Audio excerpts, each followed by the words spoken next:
Selamat malam waktu New Jersey.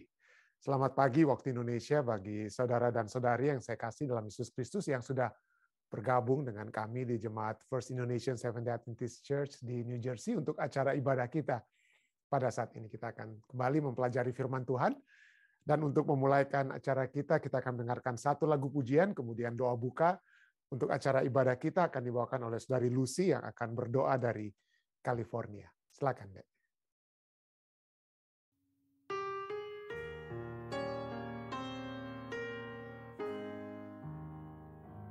Kita semua lahir di dunia, disiapkan untuk masuk surga, untuk hidup selama-lamanya, bahagia di sana. Kita harus ke surga, kita ke surga, di sana rumah kita. Kita harus ke surga, kita harus ke surga, bahagia selama-lamanya.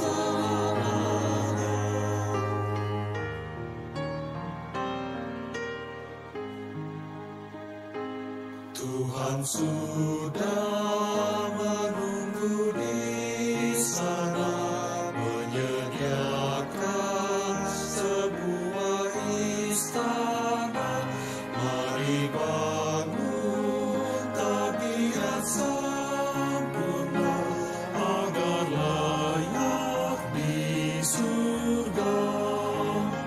Kita harus ke surga, kita harus ke surga, di sana rumah kita. Kita harus ke surga, kita harus ke surga, bahagia selamanya.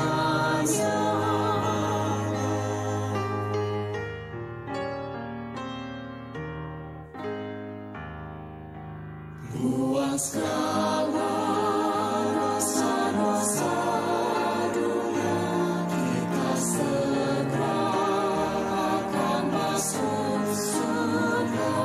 Ajak semua teman dan saudara menuju negeri mulia. Kita harus ke surga, kita harus ke surga, di sana rumah kita. Kita harus ke surga, kita harus ke surga, bahagia selamanya. Kita harus ke surga, kita harus ke surga, bahagia selamanya.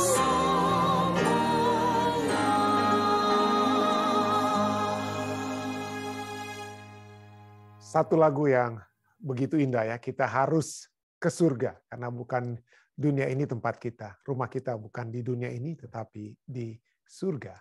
Baik, kita akan ikuti doa buka yang akan dibawakan oleh saudari Lucy. Silakan di-unmute dulu. Ya, silakan. Mari kita berdoa. Bapa kami yang ada di surga, segala kepujian dan hormat, kebesaran, kemuliaan hanya diperuntukkan bagi Engkau, Tuhan.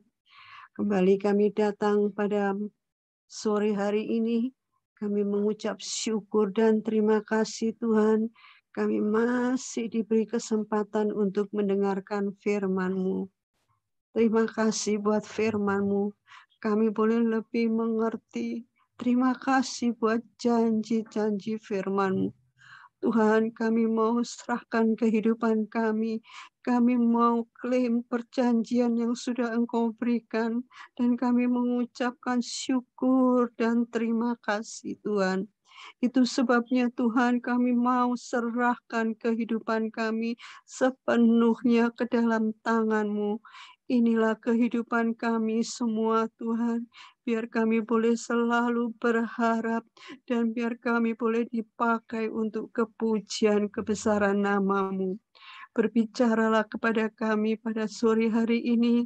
Engkau mau beri juga hikmat, akal budi, roh kudus dari surga untuk pendeta Stephen Rantung yang akan menyampaikan firman-Mu.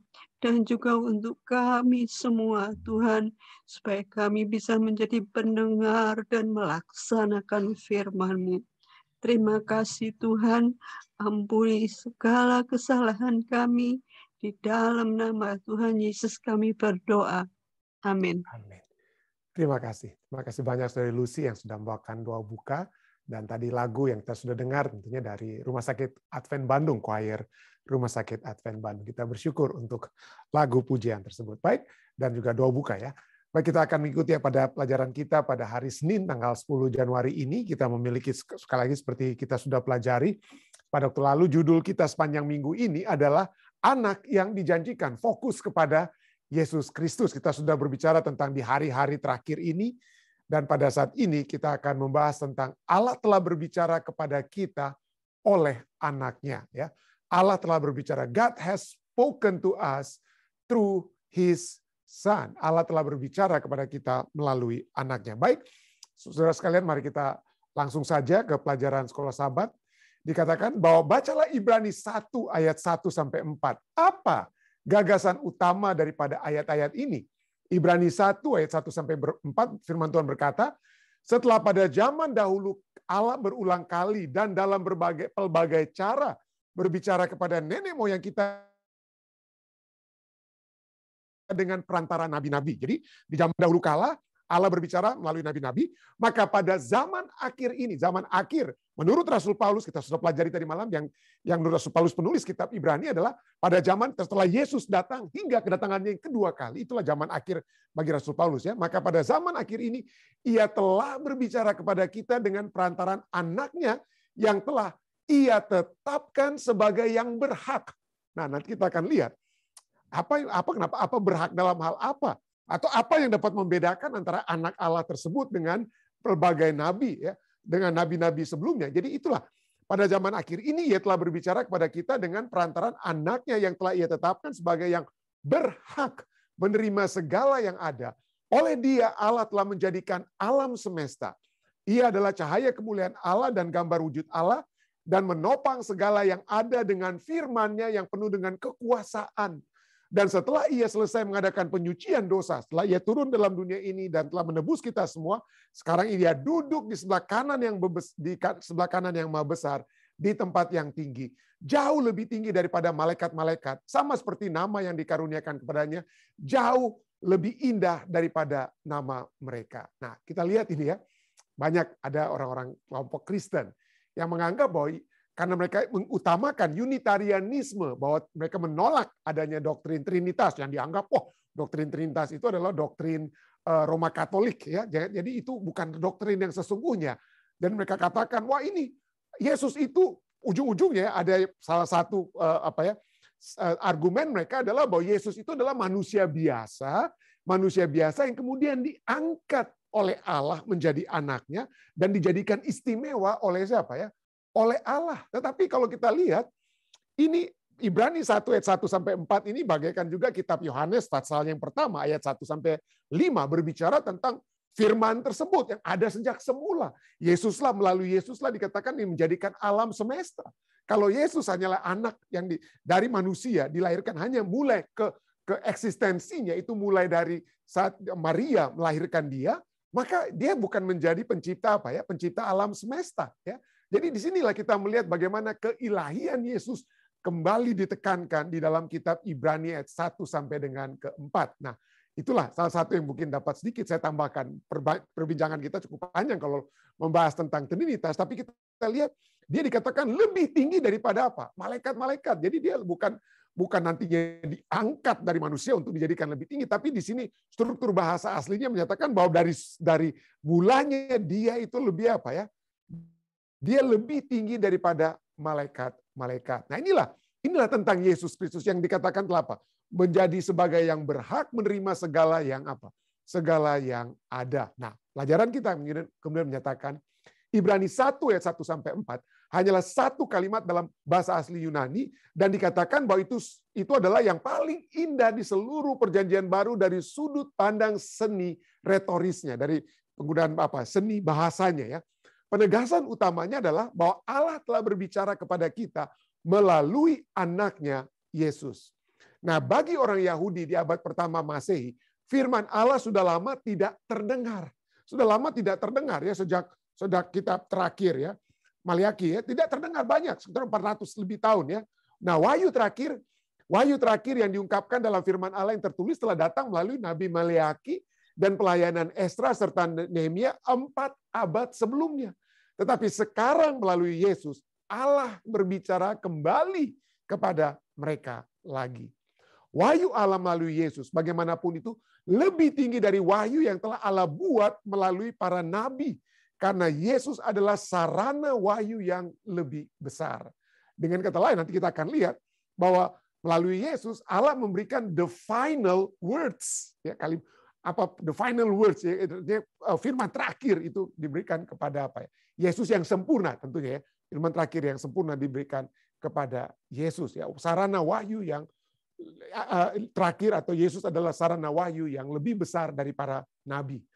Bagi Paulus, keilahian Yesus tidak pernah dipertanyakan. Ya, bagi Paulus tidak perlu lagi dijelaskan, oh Yesus itu apa? Yesus itu adalah sederajat dengan Allah, satu substansi dengan Allah. Udah diasumsikan ya. Semua mereka apa? Orang-orang di Perjanjian Lama memahami hal tersebut. Cuman ya kita lah mungkin ya manusia di saat ini ingin korek-korek tentang keilahian daripada Yesus Kristus. Tapi bagi Rasul Paulus semuanya itu sudah diasumsikan demikian, sudah diterima.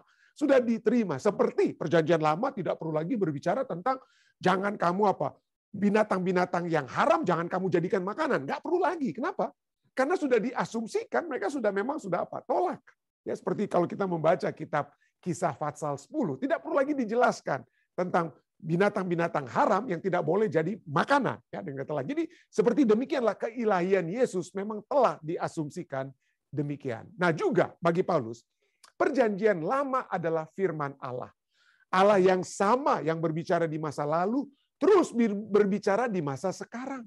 Perjanjian Lama mengkomunikasikan pengetahuan yang benar tentang kehendak Allah, ya, yang sesuai dengan kebutuhan manusia saat itu.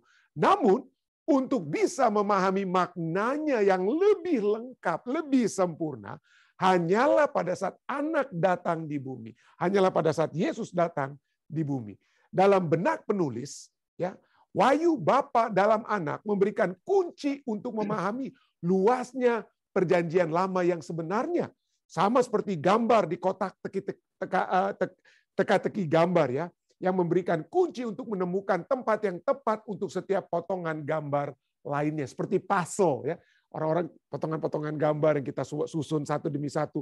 Sehingga setelah selesai, waduh kita lihat memang ada apa ya, ada gambar yang utuh dari puzzle tersebut atau kotak teka-teki gambar. Jadi ada kuncinya ya. Yesuslah yang menyempurnakan sehingga terlihat, waduh ini rupanya apa? Puzzle tersebut, word puzzle atau picture puzzle tersebut ya. Jadi lebih lengkap dengan adanya Yesus sebagai kuncinya. Yesus telah membawa begitu banyak terang pada Perjanjian Lama.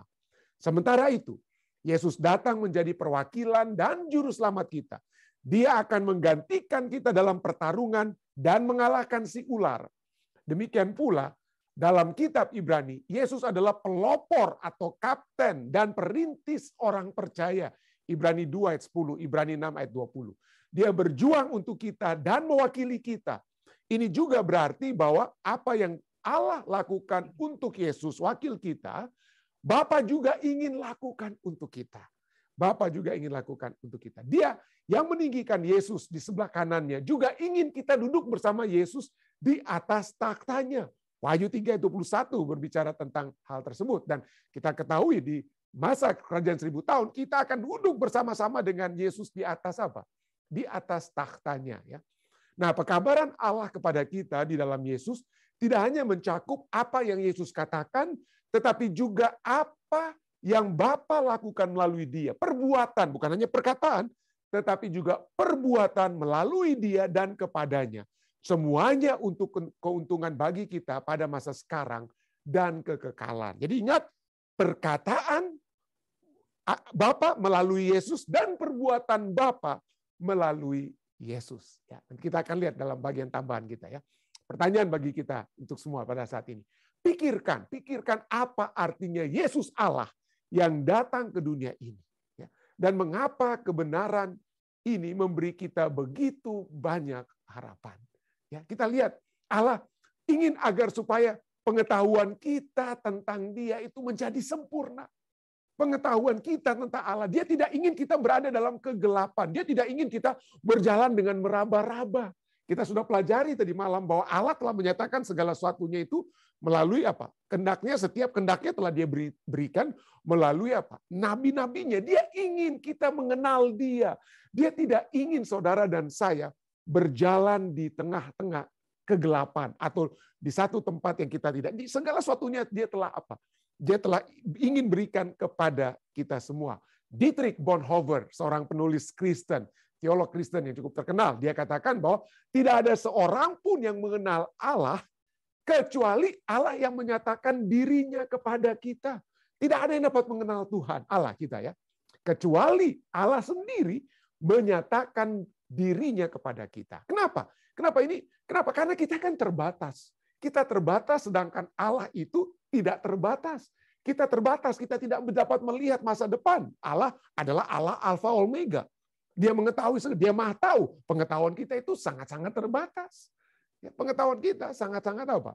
Sangat-sangat terbatas. Kita bagaikan saya sering mendengar dulu ya, pendeta-pendeta senior dulu menceritakan bagaimana orang buta yang mencoba untuk menggambarkan bagaimana itu gajah tersebut. Waduh, gajah ini begini. Oh, dia apa? Panjang, gajah itu bulat dan panjang. Padahal dia cuma pegang apa? Dia cuma pegang belalai daripada gajah.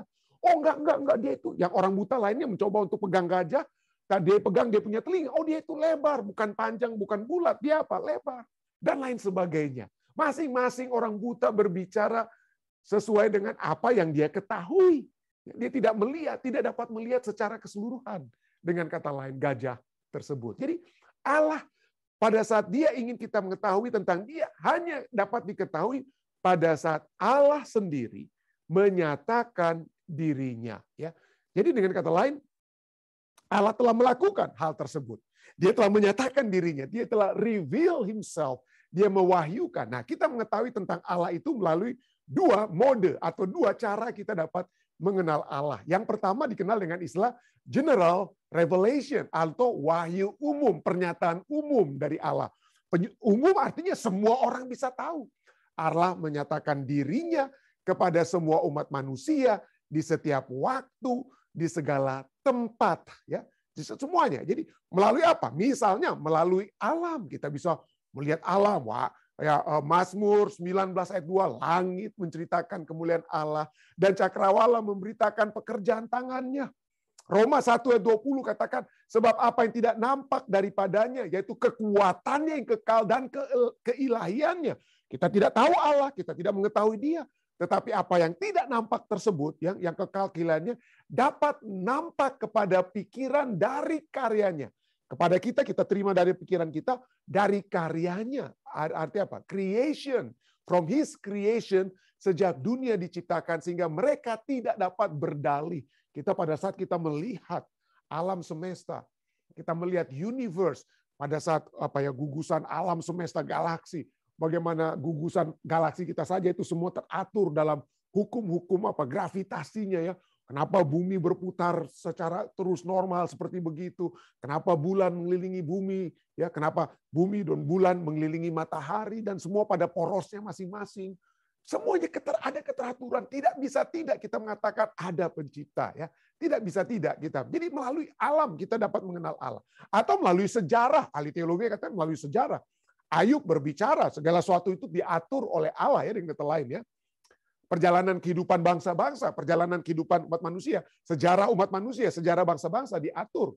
Dan yang dapat kita lihat bagaimana Allah mengatur perjalanan misalnya bangsa Yahudi, orang-orang Israel, bagaimana Allah telah mengatur mereka keluar dari Mesir. Dan sejarah bukan hanya Alkitab, sejarah juga mencatat bagaimana penyertaan Tuhan itu begitu hebat kepada mereka. Lalu apa lagi? Hati nurani kita. Hati nurani kita. Ya. Dan ini semua Tuhan sudah berikan. Namun yang umum ini ya dapat kita mengenal Allah, tetapi banyak ketidaksempurnaannya. Dengan kata lain, kenapa? Misalnya alam semesta ini bisa saja sudah dirusakkan. Atau kalau ada anak-anak muda kita yang tidak mau lagi melihat alam ke dunia, anak-anak kita jarang mau, mereka maunya main games misalnya ya. Jadi mereka tidak lagi ingin melihat alam, melihat gunung, melihat keindahan-keindahan alam. Jadi mereka tidak bisa melihat kehadiran Allah melalui alam ya. Dan juga dengan sejarah, kalau kita tidak buka buku sejarah atau pandangan sejarah berbeda. Bagi orang kita yang belajar Alkitab, mungkin kita bilang, wah perjalanan kehidupan orang Israel itu adalah satu perjalanan yang menunjukkan tuntunan Tuhan, adanya Allah yang menuntun mereka. Tapi bagi orang lain katakan, wah itu tuntunan iblis. Orang Israel itu, yang orang Israel lakukan itu kejahatan. Mungkin ya bagi mereka itu bukan Tuhan yang mimpin, itu kejahatan. Kita harus hancurkan mereka. Inilah pemahaman tentang sejarah itu dapat apa? Berbeda. Jadi itulah sebabnya alam, sejarah maupun hati nurani itu tidak dapat menggambarkan secara apa? Secara lebih sempurna, sehingga Allah memberikan yang lebih baik. Apa itu? Bukannya wahyu umum, tetapi Allah memberikan special revelation atau wahyu khusus. Di sini Allah menyatakan dirinya kepada orang-orang tertentu, kepada Adam, Hawa, Abraham, kepada Yakub, kepada Yosua, Musa, dan lain sebagainya. Kepada orang-orang tertentu, pada waktu-waktu tertentu, di zaman itu, pada tempat-tempat tertentu di Timur Tengah pada saat lalu. Itulah konteks daripada Alkitab. Ya. Pada orang-orang tertentu, waktu-waktu tertentu, pada tempat-tempat tertentu, yang dapat menjadikan satu komunikasi bagi kita yang aplikasi-aplikasinya menyatakan kehendak-kehendak Allah kepada umat manusia. Betul, Allah hanya berbicara mungkin kepada Musa, bagi orang Israel, pada saat mereka keluar dari Mesir. Tetapi itu juga dapat menjadi satu pelajaran bagi kita, orang-orang umat-umat pilihan Allah, bukan di zaman Musa, bukan di zaman kita keluar dari Mesir, ya, bukan, tetapi dapat menjadi satu pedoman bagi kita yang lengkap untuk dapat menuntun kita kepada keselamatan. Jadi melalui apa? Melalui kitab suci. Nah, inilah ya. Nah, kenapa Allah ingin menyatakan dirinya? Kenapa harus ada wahyu umum? Harus ada wahyu khusus, ya? Kenapa harus ada kitab suci dengan kata lain? Kenapa harus ada semua ini? Karena manusia telah terpisah dengan Allah dengan apa? Dengan adanya dosa. Ya. Tadinya sebelum ada dosa, Adam dan Hawa itu bercakap muka dengan Allah. Malaikat Tuhan menurut para nabi dan bapa itu turun naik untuk bercerita tentang apa? Tentang kasih Tuhan dan lain sebagainya. Jadi tidak ada penghalang, tidak ada yang menghalangi pertemuan antara manusia dengan Allah sebelum dosa datang. Tetapi apa yang terjadi setelah dosa datang, bukannya Allah yang lari dari kita, tapi kita yang kita sudah pertama-tama, kita yang melarikan diri dari Allah. Ya, jangan kita terbalik. Ya. Jangan kita terbalik. Kejadian 3, 8-9. Pada saat setelah mereka jatuh dalam dosa, Adam dan Hawa, mereka bersembunyi. Kan kenapa? Ketika mereka mendengar bunyi langkah Tuhan Allah yang berjalan di dalam taman itu pada waktu hari sejuk, bersembunyilah manusia dan istrinya itu terhadap Tuhan Allah di antara pohon-pohonan dalam taman. Ayat 9, tetapi Tuhan Allah memanggil manusia itu dan berfirman kepadanya, di manakah engkau? Di manakah engkau? Tuhan ingin apa? Berfirman. Tuhan ingin memiliki satu hubungan kembali dengan manusia, walaupun dosa telah apa? Memisahkan. Ya. Dosa harus memisahkan. Kenapa? Karena dosa Allah yang suci, maha suci, tidak dapat. Karena manusia yang tidak suci lagi, itu kalau melihat kemuliaan Allah itu akan hangus, saudara-saudara. Ya. Kemuliaan Allah itu begitu suci, akan hangus. Ya. Dengan kata lain, ya, bahasa manusianya dengan kata lain. Ya. Jadi dosa telah menyebabkan Allah harus mengkomunikasikan hal-hal, bahkan bukan itu saja, dosa menyebabkan Allah harus mengkomunikasikan hal-hal yang tadinya bukan merupakan topik pembicaraan. Di Taman Eden ya, nggak ada nggak ada masalah dosa, bukan malah dosa, ada salah tulis saya sedikit ya. Masalah dosa, rasa bersalah, kebejatan, adanya perlu penebusan dan lain sebagainya. Itu semua itu bukan merupakan topik yang tadinya topik pembicaraan. Tetapi setelah adanya dosa, maka Tuhan harus mengkomunikasi. Perlu wahyu khusus supaya manusia yang berdosa ini dapat apa? Kembali. Nantinya dikembalikan dalam proses penebusan untuk dapat berkomunikasi atau dapat memiliki satu keberadaan kembali bersama-sama dengan Allah seperti saat mereka berada di Taman Eden. Tidak ada apa? Tidak ada pemisah. Jadi manusia itu sangat-sangat memerlukan wahyu yang apa ya? Memerlukan wahyu yang khusus ya. Ya Rasul Petrus, bukan Petrus, Rasul Paulus ya.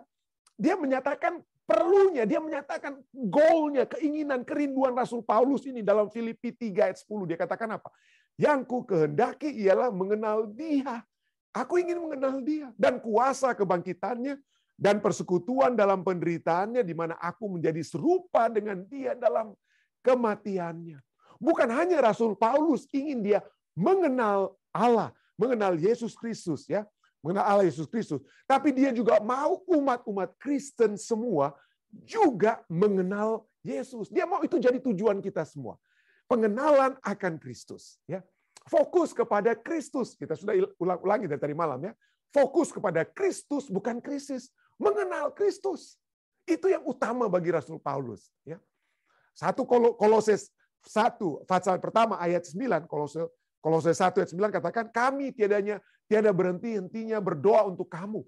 Kami meminta supaya kamu menerima segala hikmat dan pengertian yang benar untuk mengetahui kehendak Tuhan dengan sempurna.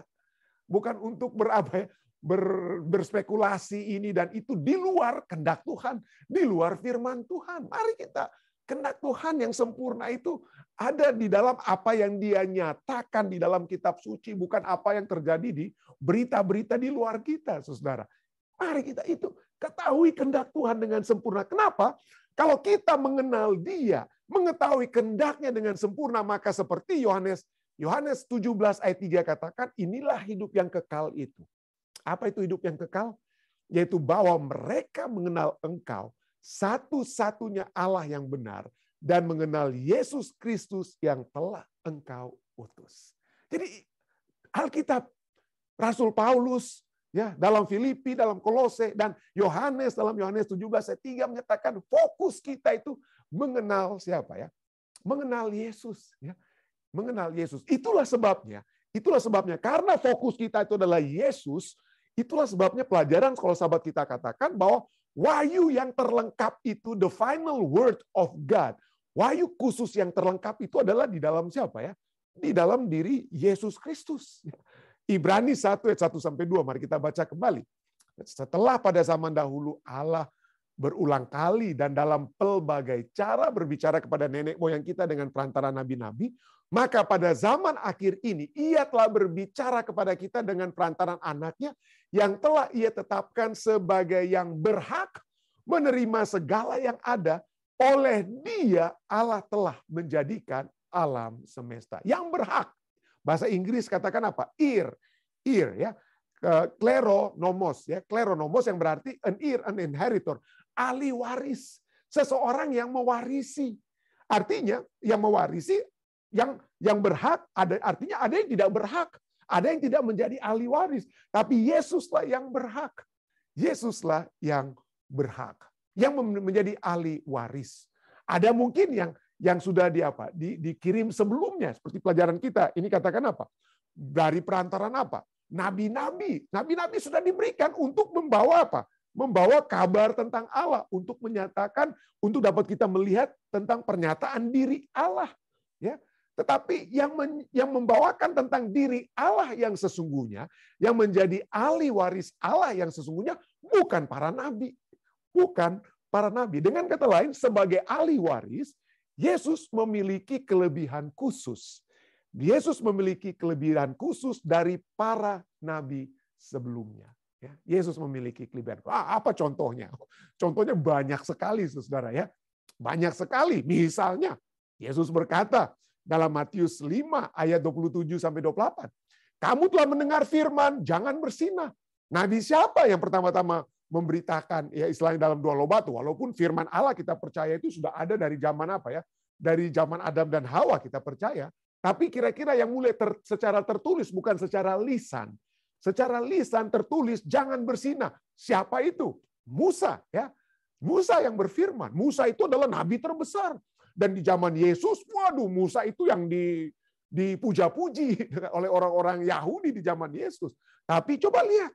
Ya, walaupun Alkitab sudah menyatakan, dan kita sudah pelajari tentang Musa itu, nabi yang terbesar dengan kata lain. Ya, Tapi coba kita lihat apa yang Yesus katakan tentang apa yang Musa sampaikan tentang kehendak Allah ini.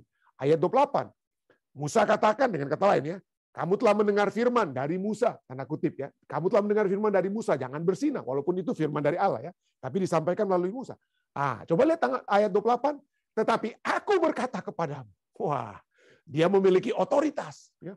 Aku berkata kepadamu, setiap orang yang memandang perempuan serta menginginkannya sudah bersinah dengan dia di dalam hatinya.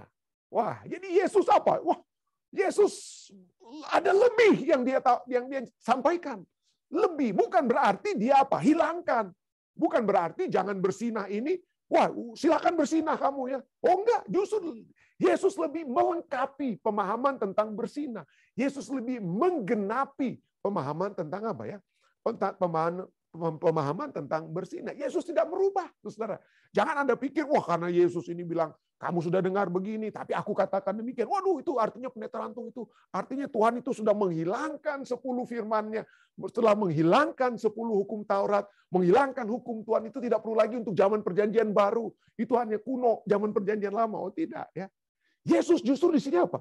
Memberikan pemahaman yang lebih, pemahaman yang lengkap tentang apa yang dikatakan Nabi Musa. Jangan apa? Bersinah yang dituliskan Musa.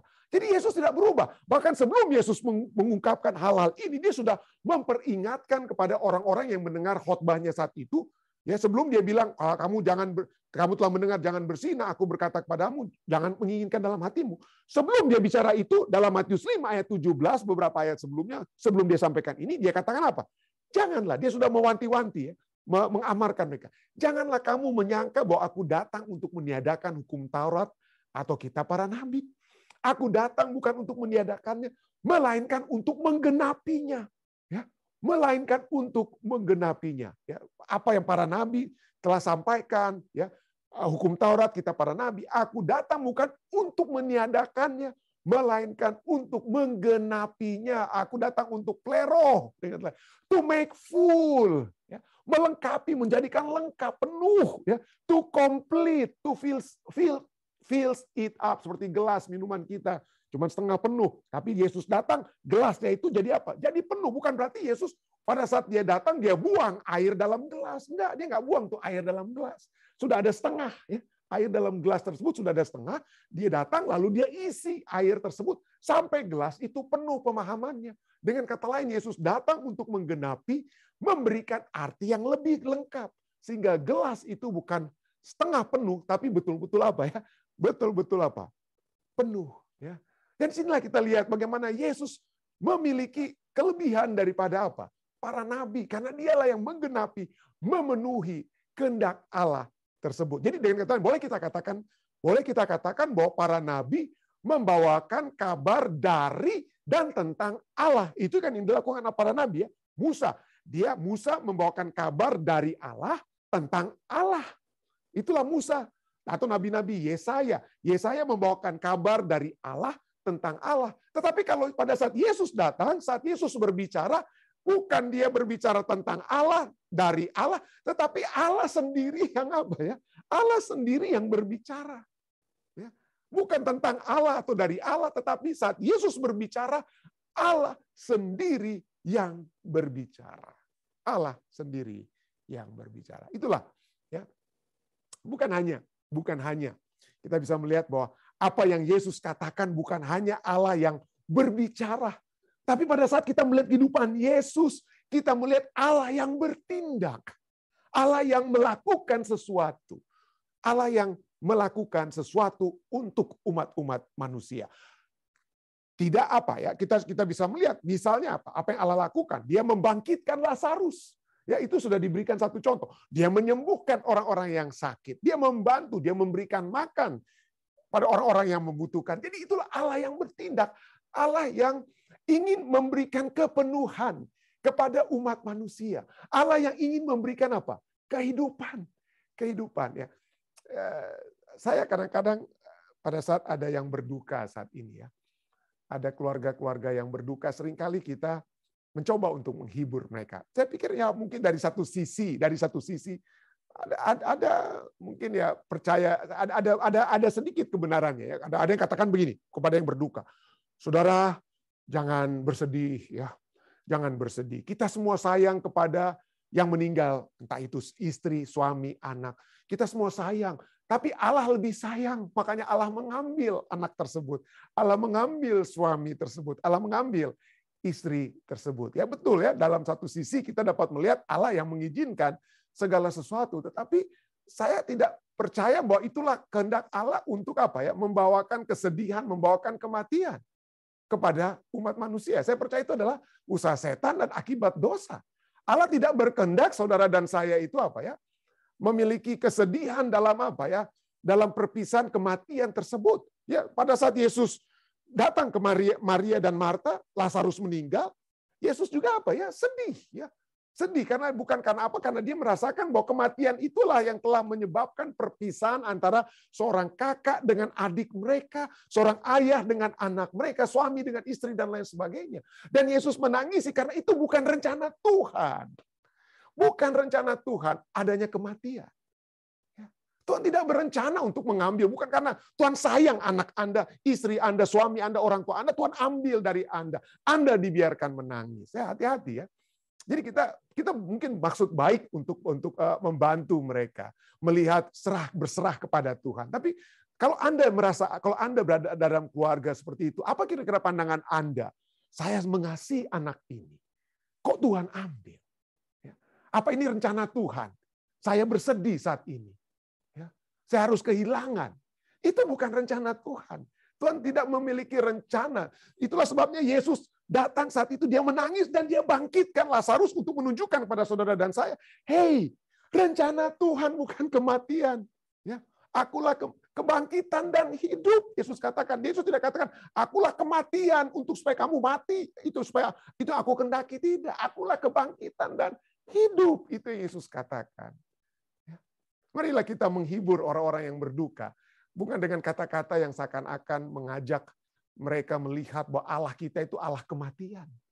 Dia adalah Allah kehidupan. Ya. Allah kebangkitan dan Allah kehidupan. Anyway, bukan hanya dari perkataan, tetapi kehidupan Yesus adalah manifestasi daripada kehidupan Allah. Dan Allah yang fokusnya adalah hidup, bukan mati. Saudara, fokus Allah itu kepada kehidupan, bukan kematian. Ya. Inilah sebabnya pada saat jadi pada saat tentara-tentara Romawi melihat Yesus yang mati di kayu salib, mereka bukan melihat kehidupan manusia. Yang mereka lihat adalah kehidupan Allah. Itulah sebabnya serdadu-serdadu Romawi dalam Matius 27 ayat 54 katakan, kepala pasukan dan prajurit-prajuritnya yang menjaga Yesus menjadi sangat takut ketika mereka melihat gempa bumi dan apa yang telah terjadi. Lalu berkata, apa yang mereka katakan? Apa kesaksian mereka? Sungguh ia ini adalah anak Allah. Dia adalah Allah, dia bukan manusia biasa. Ya, itulah kesaksian mereka. Kesaksian Yohanes, 1 Yohanes 1 ayat 1. Apa yang telah ada sejak semula, yang telah kami dengar, dan telah kami lihat dengan mata kami, yang telah kami saksikan, dan telah kami raba. Dia meraba Yesus semua. Ya. Dia melihat Yesus, dia melihat kehidupan Yesus, dia melihat tindakan Yesus. Dia bukan melihat tindakan Yesus yang bunuh orang, buat orang mati atau apa, tapi membangkitkan anak yang seorang ibu yang bersedih dengan anaknya mati, Yesus bangkitkan karena dia tidak mau ada yang bersedih dengan kata lain. Dia membangkitkan Lazarus karena dia tidak mau seorang kakak-kakak kehilangan adik mereka. Jadi apa yang telah kami saksikan, kami raba dengan tangan kami tentang firman hidup. Jadi yang Yesus lakukan itu adalah firman seperti yang dalam Yohanes 1 katakan dan Ibrani 1 ayat 2 tadi katakan. Yohanes juga katakan, dia adalah firman hidup. Dan tentang dialah, ya kehidupannya lah itulah yang kami tuliskan kepada kamu. Itulah kesaksian Yohanes tentang kehidupan siapa? Kehidupan Yesus. Dan Yesus sendiri membuat satu pernyataan. Yesus membuat satu pernyataan dalam Yohanes 14 ayat 9. Barang siapa telah melihat aku, bukan hanya mendengar aku ya, melihat aku, melihat perbuatan-perbuatanku, ia telah melihat Bapa. Ia telah melihat perbuatan Bapa. Coba kita lihat dalam kehidupannya. Mari kita kembali pada tadi. Adakah Yesus membunuh seseorang ya, dari hidup jadi mati? Adakah itu kehendak dia? Tidak ya. Dia menginginkan hanya kehidupan,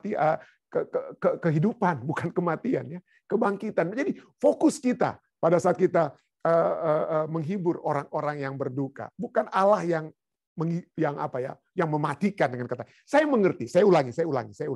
Saya mengerti. Anda akan berkata bahwa ini adalah apa? Mari kita berserah kepada Tuhan. Jadi Tuhan yang memberi, Tuhan yang mengambil. Mungkin ada ayat-ayat dari Ayub ya seperti begitu. Tapi mari fokus kita juga. Jangan hanya seakan-akan membawa satu pemahaman bahwa Tuhan adalah Tuhan yang hanya mengambil ya seperti begitu ya.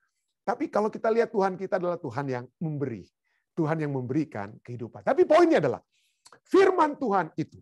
Firman Tuhan secara khusus itu ada di dalam diri Yesus Kristus. The final word of God. Kata firman Allah yang final itu ada di dalam diri siapa ya?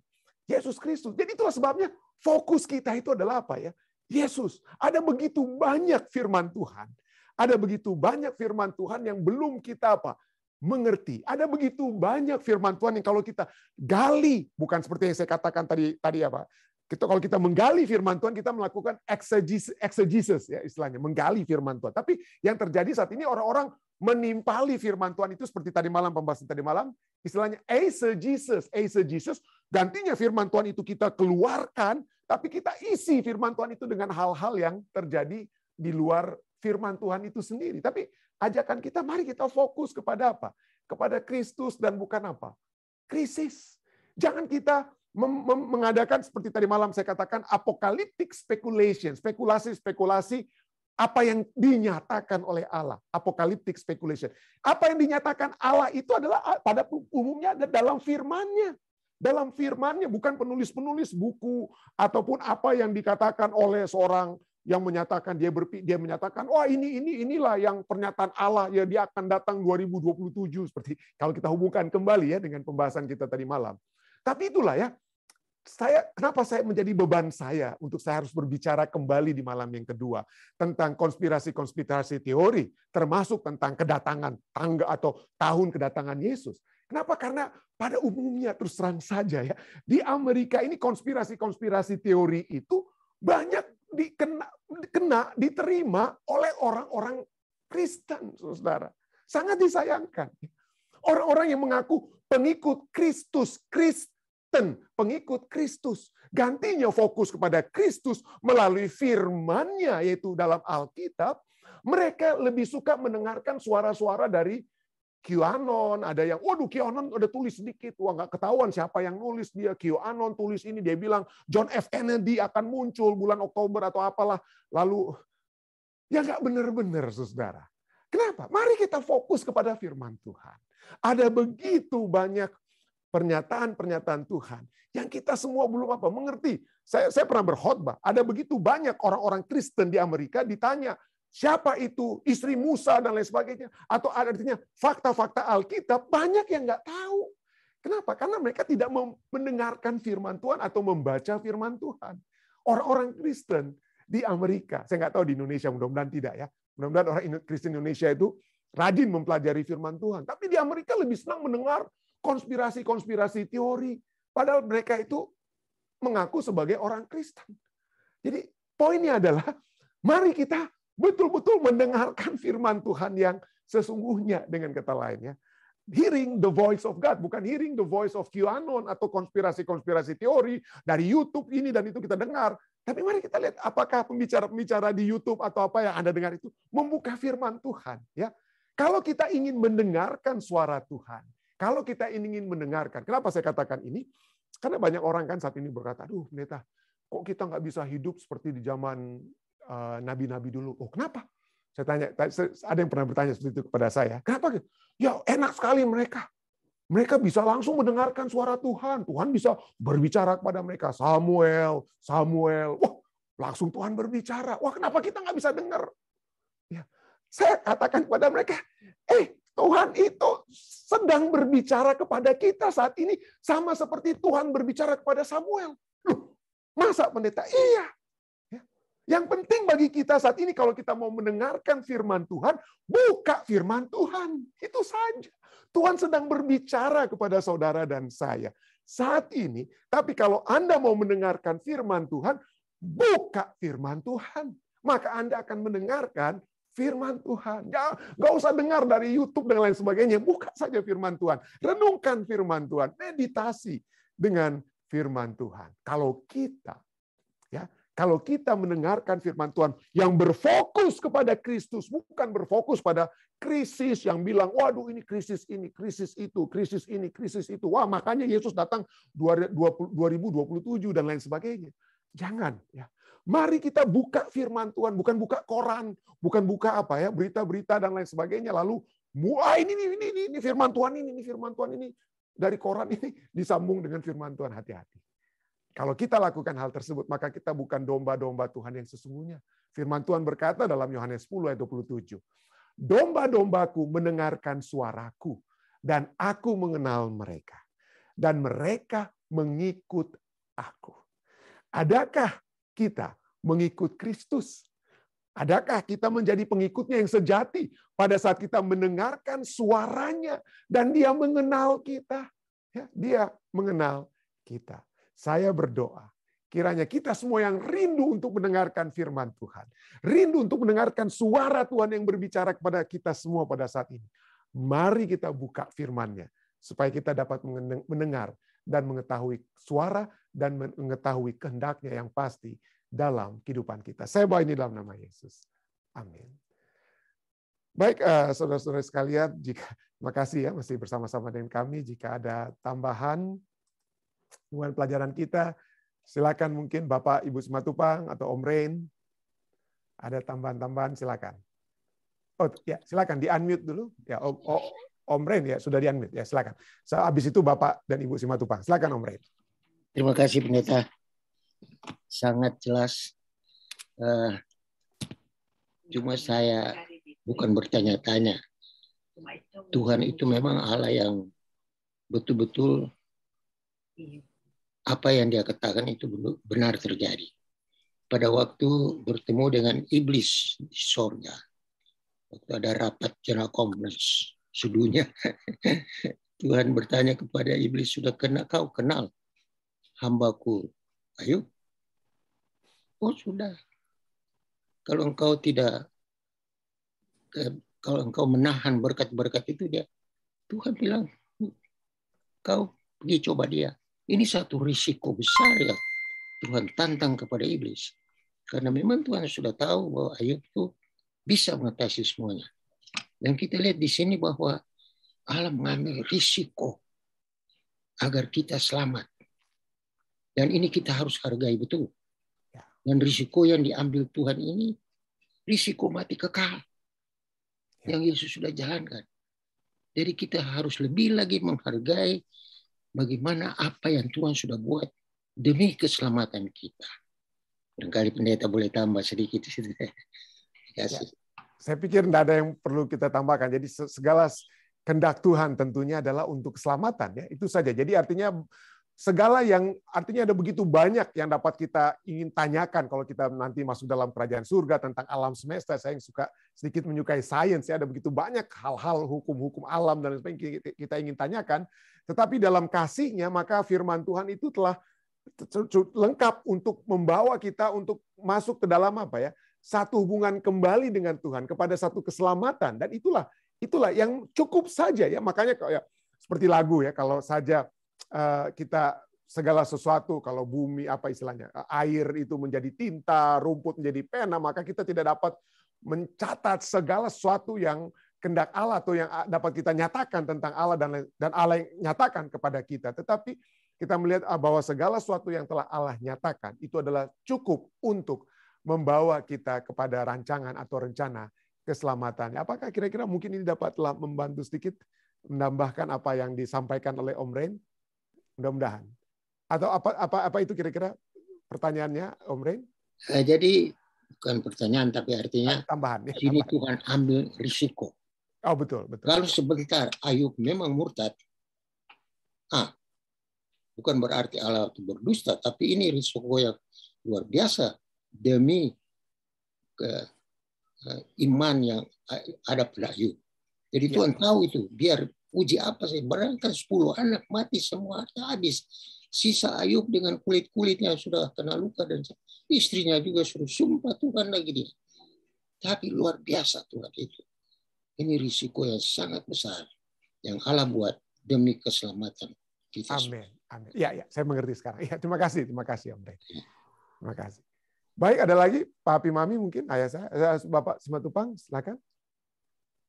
Terima kasih, bagus, jelas sekali Pendeta. Terima kasih. Oke, puji Tuhan. Pak Api Mami ada yang mau ditambahkan? Oh, that's good. Thank you. Oke, ada lagi saudari lainnya? Ibu Sinaga. Oh, silakan. Ibu Siregar maksud saya.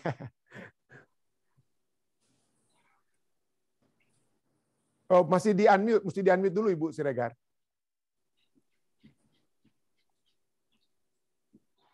Ya, sudah. Oke. Saya mau tanya ini yang Ibrani 6 ayat 20, Pak Pendeta. Oke. Silakan. Ini di mana Yesus telah masuk sebagai perintis bagi kita. Ketika ia menurut peraturan Melkisedek menjadi imam besar. Jadi juga dikatakan bahwa Abraham memberikan persepuluhan kepada Melkisedek. Yang jadi pertanyaannya, Melkisedek itu siapa sih? Jadi itu satu perbincangan yang sangat panjang Ibu Siregar ya. Jadi yang kita ketahui hanya ada 2 fatsal di dalam Alkitab. Nanti kita akan pelajari. Saya percaya pelajaran kita tentang kitab Ibrani kita akan masuk. Kita masih tentang kita akan masuk kepada Melkisedek. Tapi dia adalah seorang raja. Dikatakan Raja Salem, Raja Salam, Raja Damai. Ya. Dia adalah seorang raja dan juga seorang imam besar. Jadi itulah sebabnya waktu lalu saya sempat jelaskan sedikit bahwa Yesus itu berada dari grup bukannya Harun, tetapi dari Melkisedek. Kenapa? Karena Melkisedek adalah seorang raja yang juga seorang seorang imam besar. Tidak diketahui dari mana dia asal usulnya.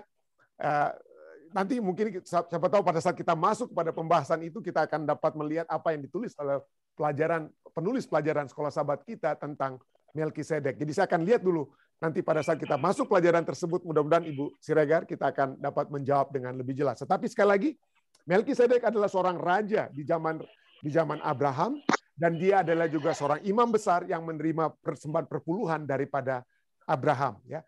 Dan dialah yang dikatakan, kenapa dari dia bukan dari Harun?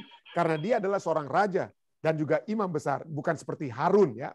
Harun bukan seorang raja. Jadi itulah sebabnya Yesus berasal dari keimamatan daripada Melkisedek dan bukan keimamatan dari Harun. Nanti kita akan coba bahas pada saat kita sampai di situ ya. Baik, ada lagi yang lainnya? Ada yang angkat tangan, saya lihat Ibu Heni. Oh, Ibu Heni, Ibu Heni. Iya. Ya, silakan. Ada sudah angkat tangan tadi. Ya, lalu Ibu Debbie, saya lihat. Ya, silakan. Mungkin kayak si Gibson mau ngomong, katanya dia tadi nggak tahu, dia coba udah belum dia bertanya. Belum sempat. Ya. Oh, silakan. Saya nggak sempat lihat tangan Saudara Gibson, Tambu Bolon. Silakan. Ada yang mau ditanyakan? Ya. Saya bukan mau bertanya, Pak. Saya mau mengatakan terjadi mukjizat setelah Bapak mendoakan adik saya kemarin, di mana adik saya dikatakan dokter sebelumnya bahwa tumor yang ada di dalam kepala adik saya itu sempat dikatakan ganas. Tapi ketika Bapak ikut berdoa kemarin, mendoakan adik saya, sejam kemudian kami dapat informasi dari rumah sakit bahwa tumor tersebut bukan ganas dan tidak berakar. Hanya seonggok daging, tapi sudah besar, tapi harus dikeluarkan. Jadi harus dioperasi hari Rabu. Itu yang terjadi, Bapak. Oh, puji Tuhan. Hanya untuk kemuliaan nama Tuhan. Ya, kita terus doakan. Ya, kita akan terus doakan adik Bapak Gibson. Terima kasih atas kesaksiannya. Puji Tuhan untuk hal tersebut. Terima kasih. Baik, terima kasih. Ibu Debbie, silakan.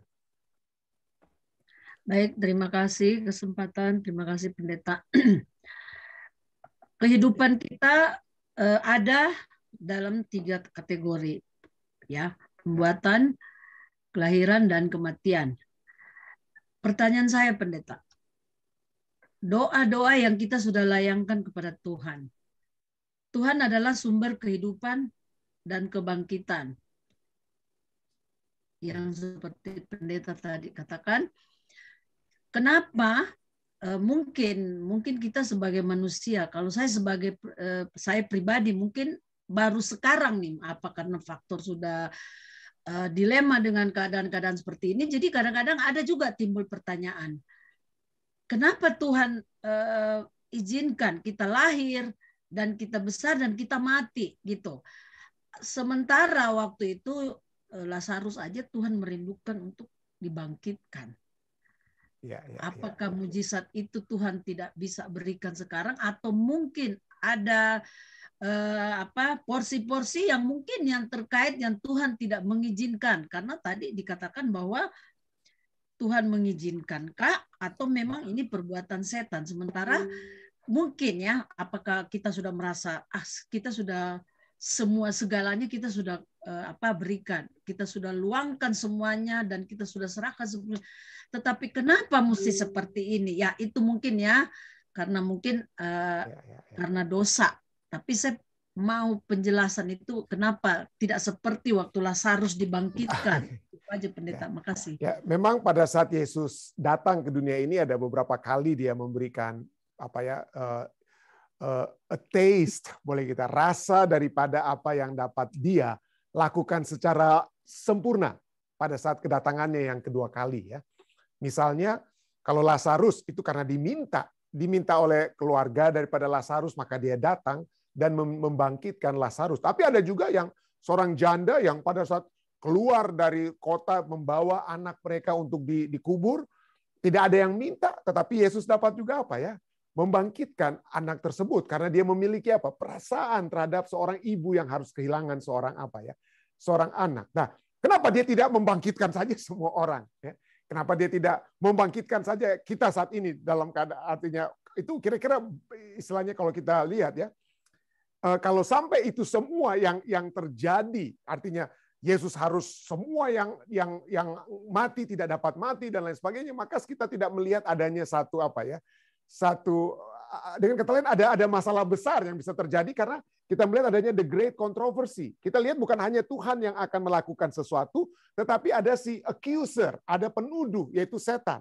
Apa yang setan katakan? Oh, kamu ini seperti kepada Ayub.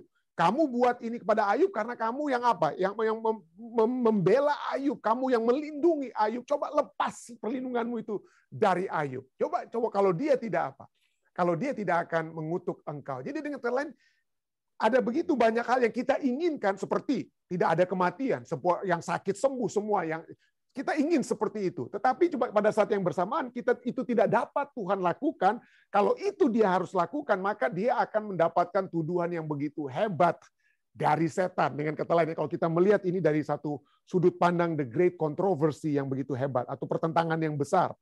Jadi ada kendakuan adalah untuk kehidupan, bukan kematian. Ya. Tetapi juga ada Ada setan yang ingin segala sesuatu itu kematian dengan kata lain ya. Dan disinilah ada balance dengan kata lain boleh kita katakan secara manusianya. Balance yang Tuhan harus lewati. Dia harus memberikan kesempatan juga kepada setan seperti dalam kitab Ayub. Tetapi yang kita lihat adalah dia memberikan kesempatan kepada semua, kepada barang siapa yang percaya.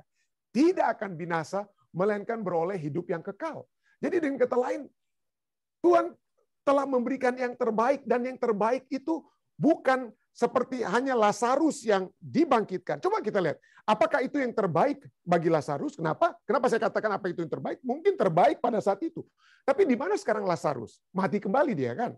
Dia tidak hidup lagi. Juga dengan semua orang yang Yesus sembuhkan di waktu yang lalu, tetap sakit lagi, mungkin mati lagi mereka. Tetapi ada yang lebih yang Tuhan siapkan adalah supaya kita mengetahui, kita melihat ada kuasa-kuasa ilahi yang untuk menyembuhkan, untuk membangkitkan, supaya kita dapat memiliki satu keyakinan bahwa di akhir kehidupan kita, pada saat kita mati sekalipun, di balik kematian tersebut, setelah kita beristirahat, maka akan ada kehidupan kekal. Dan kehidupan kekal itulah yang lebih daripada segala sesuatu ataupun kebangkitan sementara yang kita miliki, kesembuhan sementara yang kita miliki. Itu hanya sementara semua ini. Kan saya sudah ulang-ulangi kan, 60, 70, 80, 100 tahun kita hidup di dunia ini. Apa dibandingkan dengan eternity, kekekalan? Berapa itu 100 tahun itu? Nggak ada artinya. Ya, tidak ada artinya zaman kekekalan 100 tahun dibandingkan dengan masa kekekalan. Itu saja harapan kita, dan itu fokus Tuhan kita. Fokus Allah kita adalah masa kekekalan itu. Karena disitulah kita untuk selama-lamanya dia sudah menyatakan Mari kita fokus kepada masa kekekalan. Ya. Mari kita fokus kepada seperti lagu buka kita pada saat ini. Rumah kita apa? Di surga. Mari kita pulang ke surga. Ya. Rumah kita harus ke surga. Kenapa? Itulah tujuan kita yang sesungguhnya. Ya. Musa sendiri, nanti kita akan pelajari dari kitab Ibrani. Musa, kenapa dia mau melepaskan kekayaannya, kehebatannya di Mesir dan lain sebagainya? Karena fokusnya itu bukan di dunia ini. Kalau kita hanya minta fokus kita maunya hanya di dunia ini, ya itulah kita bilang, Tuhan, saya harus sembuh, saya harus tidak mati, tidak ada mati-matinya saya harus kaya terus, saya tidak punya kekurangan. Itu berarti fokus kita itu bukan di surga, di dunia. Nah, itu yang Tuhan mau kita bersabar. Ya, ketekunan orang kudus yang bersabar untuk tiba di rumah atau di rumah atau tempat kita yang sesungguhnya di dalam kerajaan surga. Terima kasih Bu Dewi, terima kasih. Baik, saya percaya waktu kita mungkin sudah habis. Ya, kecuali ada pertanyaan dari live stream sekarang, Dek. Ada kira-kira? Pertanyaan dari live stream. Jika tidak ada, kita masuk ke bagian yang kedua. Sama pentingnya kita terus berdoa. Kita saling mendoakan, ya. Saling mendoakan satu dengan yang lain. Dan kita terus mendoakan keluarga-keluarga yang berduka pada saat ini, kiranya kekuatan pengharapan dari surga ya terus menjadi bagian mereka. Ada yang dari Zoom mau disampaikan? Jika tidak ada, dari live stream, Dek, silakan, Dek.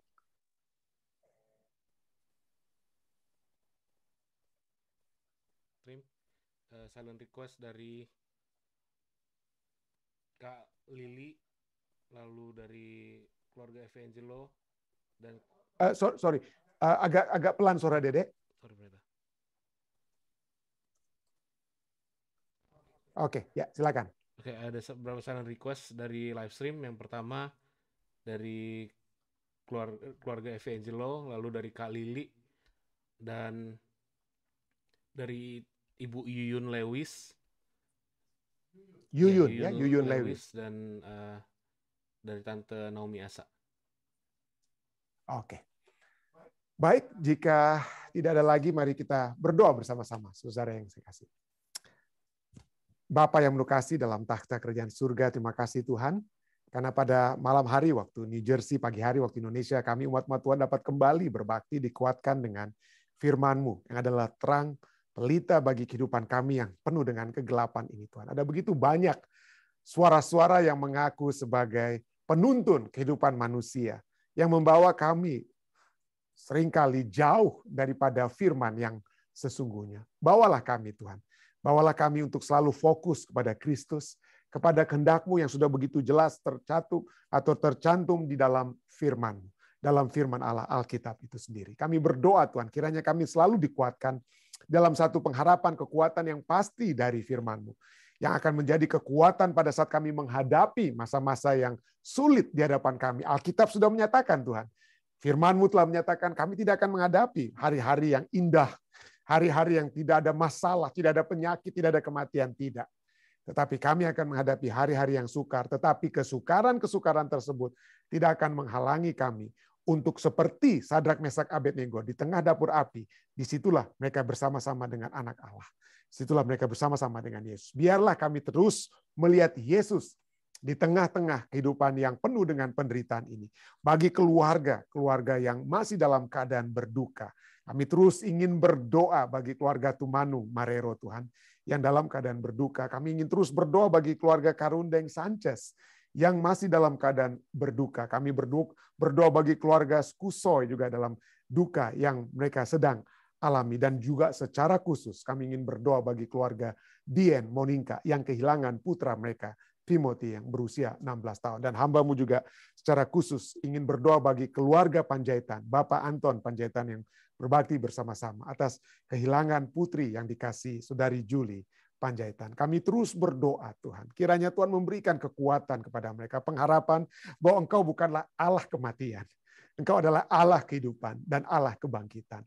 Bahwa seperti yang Kau janjikan, maka umat-umat-Mu yang setia, pada saat Engkau datang di kali yang kedua Tuhan, kami akan kembali bertemu dengan mereka jika saat itu kami masih hidup. Tapi jika kami mati pun sekalipun pada saat itu, kami akan dibangkitkan terlebih dahulu. Dan bersama-sama dengan umat-Mu yang hidup, akan naik bertemu dengan Engkau di angkasa, masuk ke dalam kerajaan-Mu. Tuhan, Engkau sudah nyatakan hal tersebut. Engkau bahkan sudah mati Engkau sudah mati, namun engkau sudah bangkit. Dan engkau sudah berada di dalam kerajaan surga saat ini. Hal yang sama Tuhan. Engkau rindu itu terjadi dalam kehidupan kami semua. Bukan hanya kesembuhan sementara atau kebangkitan sementara yang mungkin kami alami dalam dunia ini. Tapi kehidupan kami yang sesungguhnya adalah dalam kerajaan-Mu Tuhan. Biarlah kami berfokus kepada kerajaan surga. Bukan bumi ini Tuhan. Biarlah yang menjadi tujuan kami adalah surga. Bukan dunia ini. Terima kasih Tuhan. Terima kasih atas kekuatan ini. Dan biarlah kekuatan ini dapat menjadi bagian kami semua. Mereka yang bergumul, seperti keluarga-keluarga yang tadi berduka yang hamba sebutkan. Tapi juga mereka yang memiliki masalah-masalah kesehatan. Seperti Bapak Gibson, Tampu Bolon Tuhan. Yang memiliki masalah kesehatan. Kami juga telah mendoakan beliau dan juga mendoakan adik beliau yang Tuhan telah memberikan kesembuhan. Tuhan, Engkau dalam kemurahan-Mu. Engkau telah memberikan jawaban terhadap permohonan kerinduan keluarga dan kerinduan kami semua. Sehingga ini dapat menjadi satu kesaksian. Walaupun tujuan kami surga, tetapi Engkau dapat dalam kemurahan-Mu Tuhan. Engkau dapat membawa kami memiliki satu iman yang kuat pada saat Engkau dalam kemahatauan-Mu memberikan kesembuhan kepada saudara-saudari kami yang ada di dalam dunia pada saat ini. Kami terus berdoa bagi mereka yang berada dalam keadaan sakit, yang bergumul dengan sakit mereka, seperti saudari Carol Roaring Tuhan, kami berdoa untuk beliau. Kami terus berdoa Tuhan untuk saudara-saudari lainnya, Ibu Leli Manuhutu, Ibu Pendeta Alo Tuhan kami, Saudari Merlin Karamoy, Tante Since Pua Tuhan, kami terus berdoa bagi beliau. Ibu Pendeta Paruntu, Tante Yeni Poluan, Saudara Joni Kawan, Saudara Alden Sihotang, dan saudari kekasih kami, Saudari Jane Rondonu. Tuhan, kami berdoa untuk saudara-saudari ini. Kiranya Tuhan melihat mereka. Dan dalam kemurahan-Mu Tuhan, biarlah Tuhan menilik hati mereka. Dan dengan kesembuhan yang pasti dari surga, itu dapat mereka gunakan untuk menjadi satu kesaksian bahwa Tuhan masih dapat memberikan kesembuhan di dalam dunia ini, sekalipun sebagai satu rasa, cita rasa sedikit untuk kesembuhan yang pasti, kebangkitan yang pasti di dalam kerajaan-Mu nanti yang akan terjadi pada saat Engkau datang di kali yang kedua. Kami juga berdoa bagi mereka yang memiliki pergumulan kehidupan sehari-hari. Hamba-Mu terus berdoa bagi saudari Lili yang ada di Bandung dengan pergumulan kehidupannya. Tuhan, kiranya Engkau memberikan kekuatan selalu kepadanya. Biarlah dia dapat melihat bahwa persahabatan dengan Tuhan, satu persekutuan dengan Tuhan, dengan Kristus, dengan Yesus Kristus itu lebih berharga dari satu persekutuan dengan umat manusia, siapapun umat manusia tersebut. Tapi biarlah Tuhan akan menuntun selalu kehidupan Lili. Biarlah dia dapat melihat bahwa rancangan-rancangan surga yang dapat terjadi dalam kehidupannya adalah rancangan yang baik. Tidak ada rancangan yang mencelakakan Lili. Seperti Yeremia 29 ayat 11 katakan. Dan setiap pencobaan-pencobaan, setiap tantangan kehidupan yang Lili dan kami semua hadapi adalah satu tantangan kehidupan yang dapat kami pikul di dalam Engkau, Tuhan. Hal yang sama juga hamba-Mu terus doakan bagi Tante Omi Asa, Tuhan. Kiranya kesehatan, kekuatan, dan hikmat akal budi dari surga, kebijaksanaan dari surga akan menjadi bagian Tante Omi dalam dia melakukan tugas-tugas kegiatan sehari-harinya. Kiranya Tuhan akan selalu menyertai dia. Berkati juga Ibu Yuyun Lewis, Tuhan, Lewis yang juga memiliki silent request. Kiranya Tuhan akan memberikan jawaban terhadap permohonan-permohonan kehidupannya. Dan biarlah Tuhan akan selalu menuntun kehidupannya. Sekali lagi Tuhan, hamba-Mu juga ingin berdoa bagi seluruh umat-umat Tuhan yang sudah bersaksi, yang sudah bersama-sama pada saat ini, yang sudah membawakan kesaksian-kesaksian seperti tadi, dan juga membawakan permohonan-permohonan mereka. Tuhan akan menyertai mereka. Tuhan akan menyertai orang tua hamba-Mu, Papi dan Mami, dan seluruh orang-orang tua kami yang sudah berbakti, seperti Om Ren dan Tante Evelyn, keluarga Simatupang, Tante Sumarandak, dan semua lain yang sudah berbakti bersama-sama keluarga Siregar, Bapak dan Ibu Siregar, Tuhan. Kiranya penyertaan surga akan selalu menjadi bagian mereka. Terima kasih Tuhan. Ada begitu banyak lagi permohonan-permohonan yang dapat kami bawakan Tuhan. Tapi kami berdoa kiranya Tuhan akan mendengarkan semuanya. Dan Tuhan akan memberkati juga rencana penandatanganan pembelian gereja Jemaat Fisdak pada minggu ini. Kiranya semua itu berjalan sesuai dengan kehendak. Hamba-Mu juga ingin berdoa secara khusus bagi umat-umat Tuhan di Jemaat Fisdak. Hamba-Mu ingin berdoa bagi saudara Teddy Karamoy, Tuhan. Kiranya Tuhan akan selalu menuntun saudara Teddy dalam kehidupannya sehari-hari.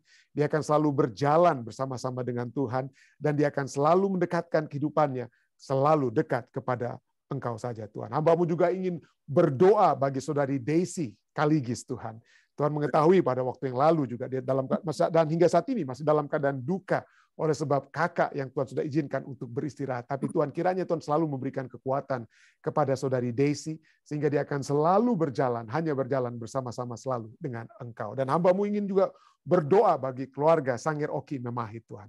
Dalam pekerjaan mereka, dalam segala sesuatu yang mereka lakukan, kiranya tuntunan surga, penyertaan surga akan selalu menjadi bagian mereka. Kesehatan dan berkat-berkat surga berlimpah kepada mereka, sehingga mereka akan terus menjadi saluran berkat bagi sesama. Terima kasih juga. Terima kasih Tuhan. Engkau sudah mendengar, Engkau sudah melengkapi jika ada permohonan-permohonan doa yang tidak sempat hamba bawakan, tapi hamba percaya tim doa nanti juga akan membawakan ini, dan dengarkanlah juga Tuhan. Kami percaya Engkau akan mendengarkan dan akan menjawab sesuai dengan kehendak-Mu, karena segala permohonan ini Tuhan telah kami bawa hanyalah di dalam nama Yesus Kristus, Tuhan dan Juru Selamat menebus kami. Amin. Sekali lagi terima kasih banyak saudari sekalian ya telah bergabung. Sampai bertemu besok di waktu yang sama. Stay safe, stay healthy. Tuhan memberkati kita semua.